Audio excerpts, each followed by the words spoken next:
Αλλάζουμε σπίτια ανά 4 ημέρες εδώ και 3 χρόνια. Δεν ξέρω πόσα σπίτια έχουμε αλλάξει. Κανείς θα μπορούσε να αναρωτηθεί γιατί το κάνετε αυτό, γιατί αλλάζετε τόσο συχνά σπίτια. Ποια είναι η απάντηση? Δεν έχω ιδέα ποια είναι η απάντηση. Το σίγουρο είναι ότι το αγαπάμε πολύ. Μας αρέσει να αλλάζουμε διαρκώς τοποθεσία, μας αρέσει να γνωρίζουμε νέα μέρη, μας αρέσει να προσαρμοζόμαστε σε νέες συνθήκες διαρκώς.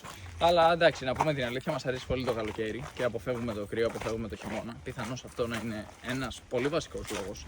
Ένας άλλος λόγος σίγουρα είναι η διαφορά ώρας με την Αγγλία όπου βρίσκονται οι μαθητές μου.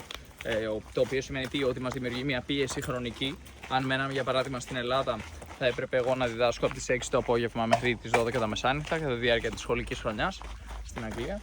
Οπότε η μόνη περίοδος που μπορούμε να είμαστε με την άνεσή μας σε άλλα μέρη του κόσμου είναι οι σχολικές διακοπές.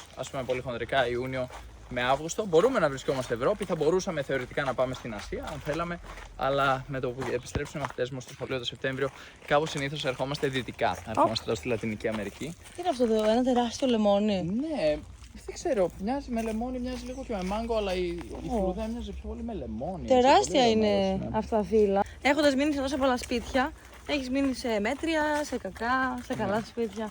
Ποιο είναι το χειρότερο και ποιο είναι το καλύτερο σπίτι που έχεις μείνει, ή τουλάχιστον έτσι ένα που σου έρχεται τώρα στο μυαλό? Κοίτα, ένα πολύ κακό που είχαμε μείνει ήταν πέρυσι που πήγαμε στην νότια Βραζιλία, στο Κασίνο, όπως λέγεται η πόλη συγκεκριμένη. Μια από τις πιο νότιες.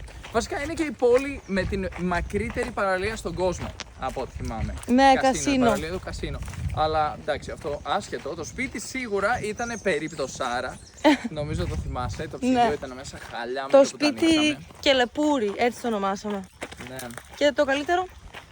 Και το καλύτερο ήταν ένα που το ονομάσαμε ο κήπος της ΕΔΕΜ, το οποίο ήταν εδώ στην ευρύτερη περιοχή εντωμεταξύ. Ήταν ένα μέσα στο δάσος κοντά στο πάρκο Ταϊρώνα, χωρίς τοίχους, χωρίς τίποτα. Περνούσαν τα έντομα μέσα από το σπίτι.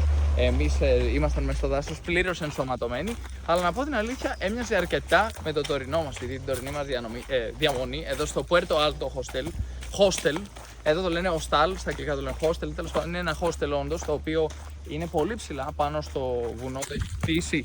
Όπα, χορεύουμε επί ευκαιρία εμείς, όποτε μπορούμε. Μπράβο Νίκη, συνεχίζουμε την εξάσκησή μας πάντα.